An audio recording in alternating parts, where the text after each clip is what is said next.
নক্ষত্র পরিবর্তন ঘটছে এবং এই নক্ষত্র পরিবর্তনের সঙ্গে সঙ্গে সে কিন্তু রেবতী নক্ষত্রে কিন্তু প্রবেশ করে গিয়েছে। এবং এই রেবতী নক্ষত্র হলো আমাদের রাশিচক্রের একদম শেষ নক্ষত্র, অর্থাৎ 27 নম্বর নক্ষত্র। এবং এই 27 নম্বর যে নক্ষত্র, এই নক্ষত্রের পরিবর্তনের সঙ্গে সঙ্গে আমাদের যেহেতু শনিদেব আমাদের গ্রহ কর্মফলদাতা, সুতরাং আমাদের কর্মজীবনেও তার কিন্তু একটা গুরুত্বপূর্ণ প্রভাব কিন্তু খুব দ্রুততার সঙ্গে পড়তে চলেছে। এবং এই যে নক্ষত্রের পরিবর্তন, এই যে রেবতী নক্ষত্রে পরিবর্তন, এর ফলে কিন্তু রেবতী নক্ষত্র একটা সম্পদশালী নক্ষত্র এবং যে কোনো ধরনের বাধা বিপত্তিকে সরিয়ে এতদিন পর্যন্ত যে সমস্ত কার্মিক ডেপ্থ ছিল, অর্থাৎ কার্মিক যে সমস্ত বাধাগুলো ছিল, সেগুলোর সম্পূর্ণরূপে হিসাবকে সমীকরণকে সম্পূর্ণরূপে সমাধান করে তবেই কিন্তু এর পথে আপনাকে নতুন পথে এগিয়ে চলতে হবে। এবং এক্ষেত্রে আমাদের যেমন ব্যক্তিগত জীবনেও প্রভাব পড়বে এবং তার সঙ্গে কর্মজীবন এবং তার সঙ্গে এডুকেশন লাইফেও কিন্তু প্রভাব পড়বে। এবং এডুকেশন লাইফে কিরম ধরনের কোন কোন ক্ষেত্রে প্রভাব পড়তে পারে তার একটা সম্যক আলোচনা আমি করার চেষ্টা করেছি। এবং আজকের যে আলোচনা থাকবে সেটা হলো যে নক্ষত্রের যে পরিবর্তন, গ্রহরাজের যে নক্ষত্রের পরিবর্তন, এর ফলে আমাদের জীবনে কর্মক্ষেত্রে কি প্রভাব পড়তে চলেছে। এবং এর সঙ্গে সঙ্গে এই যে নক্ষত্রের যে পরিবর্তন, এটাই কিন্তু বিশেষ করে কুম্ভ রাশির জাতক জাতিকা যাদের রয়েছে তাদের ক্ষেত্রে কিন্তু এই রেবতী নক্ষত্র ক্রস করে যখনই কিন্তু মেষ রাশিতে শনিদেব প্রবেশ করবেন, সঙ্গে সঙ্গে কিন্তু তাদেরও কিন্তু আবার তাদের কিন্তু এতদিনের যে 7.5 প্রভাবটা কিন্তু কেটে যাবে। কিন্তু সেটা রেবতী নক্ষত্র অতিক্রম করার পরে, অর্থাৎ তারা কিন্তু একদম শেষ অন্তিম পর্যায়ে দাঁড়িয়ে রয়েছেন, অর্থাৎ 7.5 একদম লাস্ট ফেজে দাঁড়িয়ে রয়েছেন। এবং তার সঙ্গে সঙ্গে মেষ রাশির ক্ষেত্রেও কিন্তু 7.5 কিন্তু একটা গুরুত্বপূর্ণ সময় কিন্তু এই নক্ষত্র পরিবর্তনের সঙ্গে সঙ্গে সূচনা হয়েছে। এর সঙ্গে সঙ্গে নক্ষত্র পরিবর্তিত হয়ে যখনই মেষ রাশিতে প্রবেশ করবে এবং অশ্বিনী নক্ষত্রে প্রবেশ করবে, সেক্ষেত্রে কিন্তু মেষ রাশির ক্ষেত্রে কিন্তু আবার কিন্তু একটা মেন ফেজ তৈরি হয়ে যাবে। এবং এই নক্ষত্র পরিবর্তনে একদম প্রথম ফেজ কিন্তু শেষ হতে চলেছে আমাদের মীন রাশির জাতক জাতিকাদের, তাদের ক্ষেত্রে কিন্তু সেকেন্ড ফেজ শেষ হতে চলেছে। সুতরাং এই যে বিষয়গুলো, এক একটা বিষয়ের উপর কিন্তু আমাদের এক একটা নক্ষত্রের পরিবর্তনের উপর অনেকটা কিন্তু অনেক কিছু কিন্তু নির্ভর করে। এবং বিষয়গুলোর উপরেই কিন্তু এই যে নির্দিষ্ট কিছু গোচরস্থ অবস্থান, এই অবস্থানই কিন্তু আমাদেরকে জীবনে প্রভূত পরিমাণ পরিবর্তন দেয়। এবং তার সঙ্গে আমাদের দশা অন্তর্দশা, এই দশা অন্তর্দশাও কিন্তু তার সঙ্গে গোচর, এই সবকিছুর একসঙ্গে যখন কম্প্যাক্ট হয় তখনই কিন্তু তার কিন্তু সঠিক ফলাফল আসে এবং তার ক্ষেত্রেই আমাদের সফলতার পথে এগিয়ে যাওয়া এবং তার সঙ্গে বিভিন্ন ক্ষেত্রে বাধাও তৈরি হয়। দেখুন, আমাদেরকে সঠিক পথে চলতে গেলে আমাদেরকে নিজেদেরকে সঠিক পথে নির্ধারণ করতে হবে।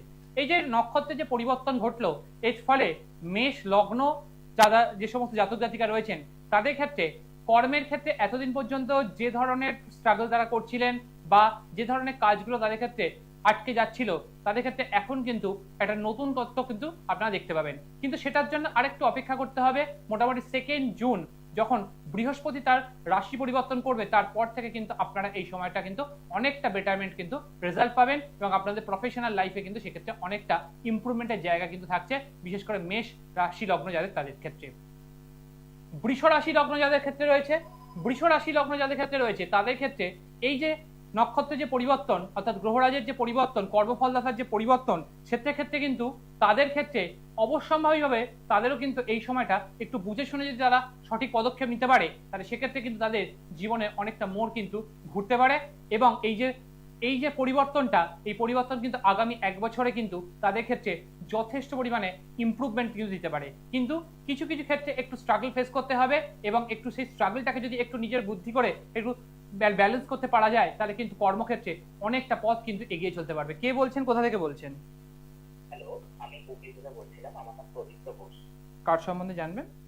আমি আমার নিজের বিষয়ে জানতে চাই। প্রদীপ্ত বাবু, আপনার জন্ম তারিখ? Date of birth 6 April 1994। 1997।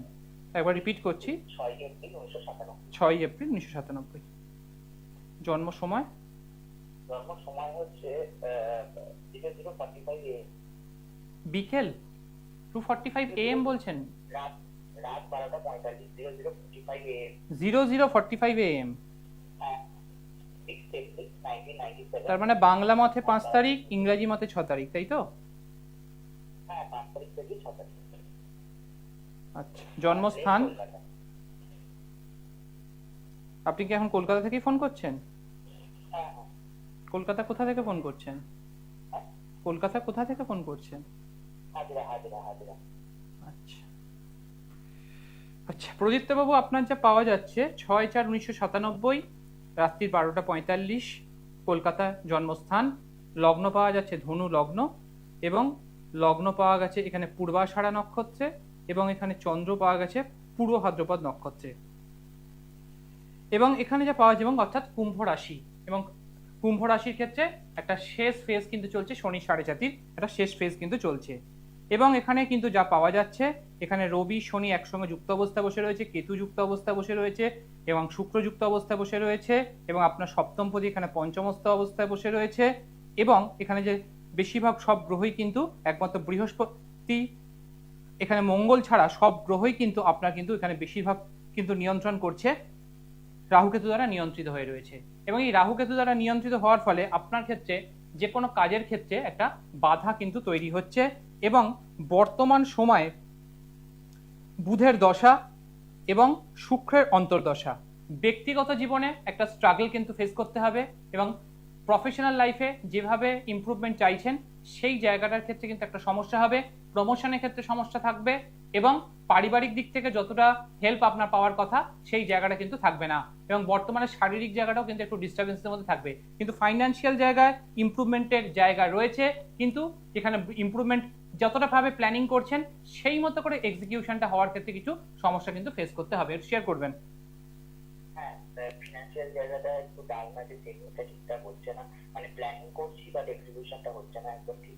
আর আরেকটা ব্যাপার হচ্ছে, আমি সফটওয়্যার ইঞ্জিনিয়ারিং পড়েছি, আমি জব করছি একটা এমএনসিতে। তো আমি এখন বেটারমেন্টের জন্য, চেঞ্জিং এর জন্য চেষ্টা করছি, বেটার জবের জন্য মানে চেষ্টা করছি। সবকিছু হয়ে যাচ্ছে, লাস্ট মুহূর্তে গিয়ে রিজেক্ট হয়ে যাচ্ছে, বা লাস্ট মুহূর্তে গিয়ে ডিসকোয়ালিফাই হয়ে যাচ্ছে, মানে আটকে যাচ্ছে, জাস্ট 12 আওয়ারে গিয়ে আটকে যাচ্ছে, মানে এরকম হচ্ছে। সবকিছু ঠিক, লাস্ট মুহূর্তে গিয়ে আটকে যাচ্ছে। এটার জন্য ভালো টাইম কবে আসবে? দেখুন, আমি আপনাকে স্পেসিফাই করেই বললাম যে ফাইন্যান্সিয়াল জায়গায় ঠিক আছে, বাট যেরকম ভাবে প্ল্যানিং করছেন সেটাকে এক্সিকিউট করতে পারছেন না, আর কেরিয়ারের জায়গাটা যেরকম ভাবে চাইছেন সেই মতো করে গড়ে উঠতে পারছে না। এর মূলত জায়গাটা হচ্ছে আপনার যে আমরা যে কেরিয়ারে যে জায়গাটা দেখি সেটা হচ্ছে দশম ভাব দিয়ে এবং ডিটেন চার্ট দিয়ে, এবং এই দশম ভাবে দশমপতি এবং দশম স্থান দুটোই কিন্তু পীড়িত হয়ে বসে রয়েছে, যার ফলে আপনি যতটা পরিমাণ চেষ্টা করছেন, আপনি এফোর্ট অনেকটা দেন, আপনি অনেক সময় অনেক যে কাজ করেন, যে অ্যাওয়ার্ডটা আপনার পাওয়ার দরকার সেই রিওয়ার্ডটা আপনি পান না, আপনার অন্য কেউ সেটাকে তুলে নিয়ে চলে যায়, ঠিক কিনা? হ্যাঁ হ্যাঁ, একদম একদম একদম। এবং এর ফলে আপনার সঙ্গে আপনাকে আপনাকে যতটা পরিমাণ আপনাকে সাপোর্ট দিতে পারতো সেটা কিন্তু দিতে পারে না, এবং আপনি কিন্তু যথেষ্ট রেসপন্সিবল মানুষ, কিন্তু তা সত্ত্বেও কিন্তু সেই জায়গাটা তৈরি হচ্ছে না। এর মূলত গোচরস্থ যে শনির অবস্থান, এবং আমি আজকের যে আলোচনা যেটা শুরু করেছিলাম, যে এই যে নক্ষত্রে যে পরিবর্তন ঘটেছে, এই পরিবর্তন কিন্তু আমাদের ক্ষেত্রে অনেকটা কিন্তু বেটারমেন্টের জায়গায় যেতে পারে, কিন্তু যাদের ক্ষেত্রে ধনু লগ্ন, এই ধনু লগ্ন যাদের ক্ষেত্রে, তাদের কিন্তু এই সময়টা খুব একটা ভালো কিন্তু নয়। বিশেষ করে আগামী 3টে মাস কিন্তু অনেকটা বেশি সতর্ক থাকতে হবে, এবং সেই সময় কিন্তু কোনো রকম কোনো চেঞ্জেস কিন্তু নেবেন না। মোটামুটি ভাবে যখন বৃহস্পতি তার রাশি পরিবর্তন করে কন্যা রাশিতে প্রবেশ করবে তখন কোনো কিছু চেঞ্জের কথা ভাববেন, তার আগে কিন্তু এখন কোনো চেঞ্জেসের কথা ভাববেন না। এবং আপনার ক্ষেত্রে চেঞ্জেসটা হলো বিশেষ করে ধনু লগ্নের ক্ষেত্রে বললাম, এবং যাদের ক্ষেত্রে এরকম ধরনের প্রবলেম হচ্ছে তারা কিন্তু এই পার্টিকুলার বৃহস্পতি যতক্ষণ না কন্যা রাশিতে প্রবেশ করছে ততক্ষণ পর্যন্ত কোনো চেঞ্জেস, কোনো বেটারমেন্টের চেষ্টা করবেন না। যে জায়গায় রয়েছেন একটু ধৈর্য সহ থাকতে হবে। এবং আপনার জন্মছকের ক্ষেত্রে বলবো, দশম স্থানটা যদি প্রপারলি যদি রেকটিফিকেশন না হয় তাহলে সেক্ষেত্রে আগামী দিনে পরিবর্তন 2027-এ পরিবর্তন পাবেন, কিন্তু সেই পরিবর্তনটা আবার সেই যেটা স্যাটিসফ্যাকশন লেভেল থাকা উচিত সেই স্যাটিসফ্যাকশন লেভেলটা আসবে না। এটা কবে হতে পারে? এটা আপনার জন্ম ছকের দশম স্থানটা কোনোদিন তো পাল্টাবে না। দশম স্থান এবং দশমপতি যে পীড়িত অবস্থা বসে রয়েছে এটা কোনোদিনই তো পাল্টাবে না। জন্ম ছক তো একটাই, সময়টা পাল্টানোর সঙ্গে সঙ্গে কিছুটা পরিমাণ বাড়বে কমবে, কিন্তু তার সম্পূর্ণ সমাধান তো হবে না। এবার এই সম্পূর্ণ সমাধানটা করতে গেলে তার জন্য আপনাকে একটা প্রপার রেকটিফিকেশন নিতে হবে। কিন্তু যখন আপনার বৃহস্পতি তার গোচরস্থ পরিবর্তন করে ঠিক কন্যা রাশিতে ঢুকবে, সেখানে আপনি কিছুটা ইমপ্রুভমেন্ট পাবেন, এখন যে অবস্থা রয়েছে সেখান থেকে ইমপ্রুভমেন্ট পাবেন, কিন্তু 100% স্যাটিসফ্যাকশন আপনি যে প্ল্যান করছেন সেই প্ল্যানের এক্সিকিউশন সেটা হবে না। আশা করি বোঝাতে পারলাম। গোল্ডেন টাইমটা যদি কবে আসতে পারে বলে? দেখুন, যদি আমাদের যে জায়গাটা সেটাই যদি ডিস্টার্ব থাকে তাহলে গোল্ডেন টাইম পিরিয়ডটা ক্রিয়েট করবে কি করে? আমার দশম স্থান যেটা তো আমার কর্মস্থান, সেই কর্মস্থানটাই যদি আমার ক্ষেত্রে পীড়িত হয়ে থাকে, সেটা যদি ডিস্টারবেন্স হয়ে থাকে, তাহলে সেটা কি কখনো সেটা সমাধান? আমার বাড়ির সামনে একটা গর্ত হয়ে রয়েছে, সেই গর্তটাকে যদি আমি ভর্তি না করি, পূরণ না করি, তাহলে কি আমি সহজে সেখানে আমি বাড়িতে প্রবেশ করতে পারবো?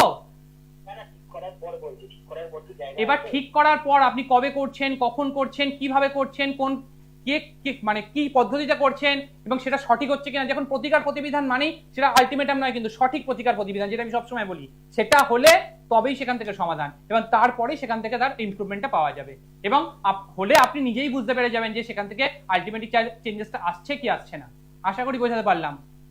হ্যাঁ, দেখুন, প্রতিটা জন্মছকের একটা আলাদা করে নির্দিষ্ট করে স্টেবিলিটি কিন্তু থাকে এবং প্রতিটা জন্মছকের বিচারেরও একটা নির্দিষ্ট করে তার ধারা থাকে এবং প্রতিটা জন্মছকেরই তার প্রতিটা ক্ষেত্রে আলাদা আলাদা কিন্তু তার তালা এবং তার চাবিও কিন্তু আলাদা এবং কিন্তু তার জন্য সঠিক একটা বিশ্লেষণ দরকার এবং আমাদেরকেও নিজেদেরকেও এটা অনুধাবন করার দরকার থাকে যে আমাদের জন্মছকের অ্যাকচুয়ালি কোন জায়গা থেকে এই স্টেবিলিটি ক্ষেত্রে সমস্যা। আমরা প্রত্যেকেই চাই যে আমাদের ক্ষেত্রে স্টেবিলিটি আসুক এবং এই স্টেবিলিটি যাতে আসে সেই কারণেই কিন্তু এই যে নক্ষত্রধারিত বিচার এটাকে করা হয়। একটা গ্রহের পজিশন তার সঙ্গে নক্ষত্র যখন ইম্প্যাক্ট হয় তার কিন্তু পুরো সমীকরণটাই পাল্টে যায় এবং সেই ক্ষেত্রেই সেই জন্য বিভিন্ন ক্ষেত্রে আপনাদের কাছে এই যে পরিবর্তনগুলো সেগুলো সম্বন্ধে আলোচনা করার চেষ্টা কিন্তু করে থাকি। এবার আসবো আমাদের মিথুন রাশি লগ্ন যাদের ক্ষেত্রে। মিথুন রাশি লগ্ন যাদের ক্ষেত্রে, বিশেষ করে মিথুন লগ্ন যাদের, তাদের ক্ষেত্রে এই সময়টা এই যে গ্রহরাজের যে পরিবর্তন হলো তাতে কিন্তু তাদের ক্ষেত্রে আগামী 3টে মাস একটু বেটারমেন্ট কিন্তু থাকবে, কিন্তু সেপ্টেম্বর মাসের পর থেকে তাদের ক্ষেত্রে কিন্তু একটু সমস্যা বহুল হবে। আবার জানুয়ারি মাসের পর থেকে অনেকটা বেটারমেন্টের জায়গা কিন্তু থাকবে, কিন্তু সেটা আগামী মে মাস পর্যন্ত। কিন্তু সেক্ষেত্রে দেখতে হবে আপনাদের জন্মচকের বুধ গ্রহটার অবস্থান কেমন এবং সেই গ্রহটার স্ট্রেংথ কতটা রয়েছে তার উপরে কিন্তু সমস্ত ধরনের কিন্তু নির্ভর করছে। এর পরে আসবো কর্কট রাশি। কর্কট রাশি জাতক জাতিকা যারা রয়েছেন তাদের ক্ষেত্রে কিন্তু এই বর্তমান সময়টা মোটেও কিন্তু খুব একটা সুখকর নয়। এই যে নক্ষত্রের পরিবর্তন তাদের ক্ষেত্রে, বিশেষ করে যারা ব্যবসার সঙ্গে যুক্ত রয়েছেন তাদের ক্ষেত্রে একটু বেটারমেন্ট হলেও যারা প্রফেশনালি কোনো কনসালটেশন বা কোনো ধরনের জবের সঙ্গে যুক্ত রয়েছেন তাদের জন্য কিন্তু এই নক্ষত্রের পরিবর্তন কর্মক্ষেত্রে খুব একটা স্টেবিলিটি কিন্তু দেবে না। সুতরাং এই নক্ষত্রের পরিবর্তনটাকে খুব বুদ্ধি করে এবং খুব একটু ব্যালেন্স করে কিন্তু চলতে হবে, তাহলে কিন্তু মোটামুটি ভাবে আপনারা বেটারমেন্ট পেতে পারেন। কে বলছেন, কোথা থেকে বলছেন?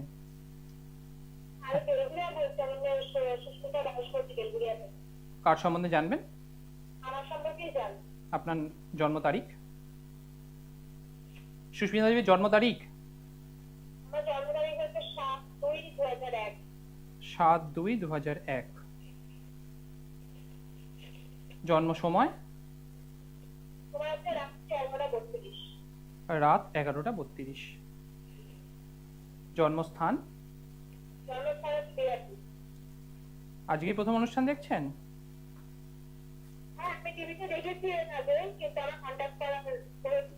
আচ্ছা, এখানে যা পাওয়া যাচ্ছে তুলা লগ্ন এবং স্বাতী নক্ষত্রে লগ্ন পাওয়া গেছে এবং চন্দ্র পাওয়া গেছে এখানে অশ্লেষা নক্ষত্রে, অর্থাৎ কর্কট রাশি। এবং কর্কট রাশির নবম স্থানে বর্তমানে কিন্তু অবস্থান করছে শনি মহারাজ এবং তার ফলে কিন্তু ভাগ্যের ক্ষেত্রে যতটা পরিমাণ ইমপ্রুভমেন্ট আসার কথা সেই জায়গাটার ক্ষেত্রে সমস্যা। ব্যক্তিগত জীবনে কিন্তু একটা আপস অ্যান্ড ডাউনস কিন্তু থাকবে এবং বিশেষ করে যতটা পরিমাণ পরিশ্রম করবেন সেই অনুযায়ী সাফল্য কিন্তু আসার ক্ষেত্রে কিন্তু সমস্যা থাকবে। শারীরিক জায়গাটা বর্তমান সময় খুব একটা বেটারমেন্টের মধ্যে দিয়ে যাবে না এবং বিশেষ করে শারীরিক ক্ষেত্রে এবং পারিবারিক ক্ষেত্রেও কিছু প্রবলেম কিন্তু বর্তমান সময়ে ফেস করতে হবে এবং প্রফেশনাল লাইফের ক্ষেত্রে যতটা ভাবে চাইছেন সেই মতো বর্তমান সময়ে কিন্তু সেই জায়গাটা অতটা অ্যাচিভ করে উঠতে পারছেন না এবং ফাইন্যান্সিয়াল স্ট্রাগল কিন্তু একটা চলছে, কিন্তু সেটাকে অনেকটা কভার আপ করতে পারবেন। মোটামুটি 32 ইয়ার্সের পর থেকে 32 বছর বয়সের পর থেকে কিছুটা পরিমাণ বেটারমেন্ট থাকবে, কিন্তু ব্যক্তিগত জীবনে কিন্তু প্রভাব কিন্তু যথেষ্ট পরিমাণে খারাপ এবং ব্যক্তিগত ক্ষেত্র কিন্তু এখানে অনেকটা কিন্তু প্রভাব কিন্তু নিজের ব্যক্তিগত কারণের জন্য বিভিন্ন ক্ষেত্রে কিন্তু আপনাকে বাধা পেতে হবে এবং নিজের বিশেষ ভুল কিছু সিদ্ধান্তের কারণে পরবর্তীকালে মনে হবে নিজের পাই কিন্তু নিজে যেন একটা মানে এখানে আঘাত করলেন, এরকম একটা বিষয় কিন্তু হবে এবং সব ক্ষেত্রে কিন্তু নিজের ক্ষেত্রে কিন্তু সিদ্ধান্ত নেওয়ার ক্ষেত্রে একটু ডিলেটনেস থাকার কারণে আপনার ক্ষেত্রে সবসময় কিন্তু একটু সব কাজের ক্ষেত্রে দেরি হয়। আশা করি বোঝাতে পারলাম। হ্যালো, যে যে বিষয়গুলো বললাম সেগুলো কি কতটা মিললো?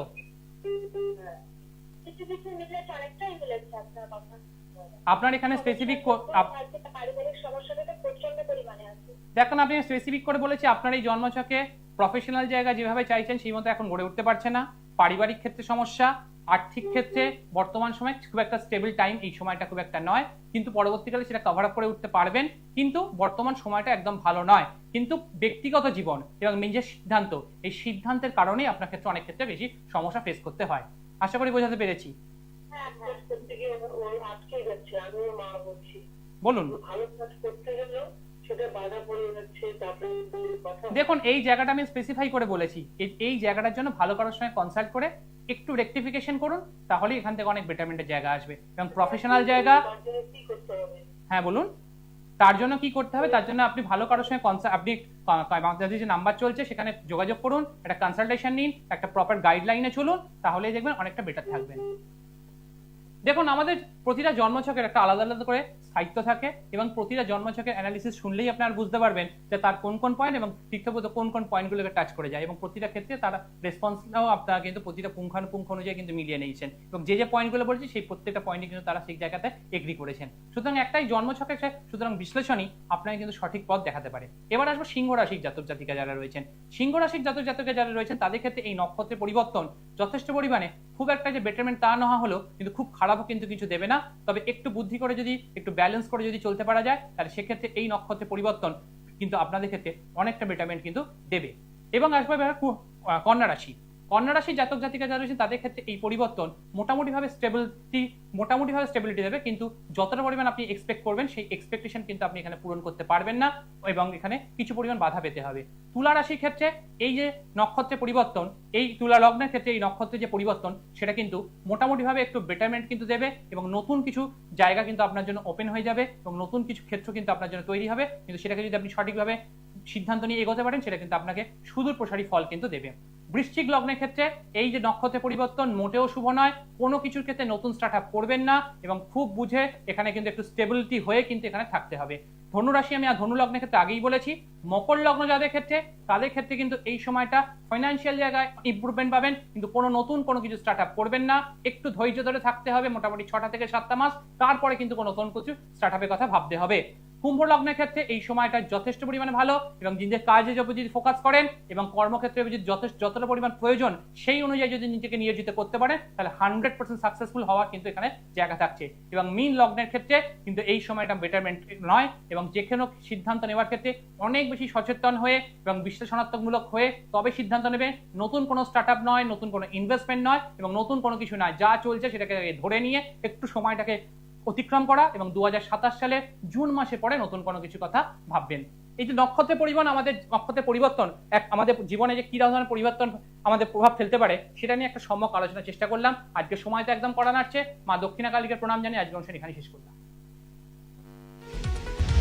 দূর আর দূরে নেই অচেনা আচেনা, তাই অচেনাকে জানতে প্রান্তে বা সীমান্তে চোখ থাকবে শুধুমাত্র সৃষ্টিতে।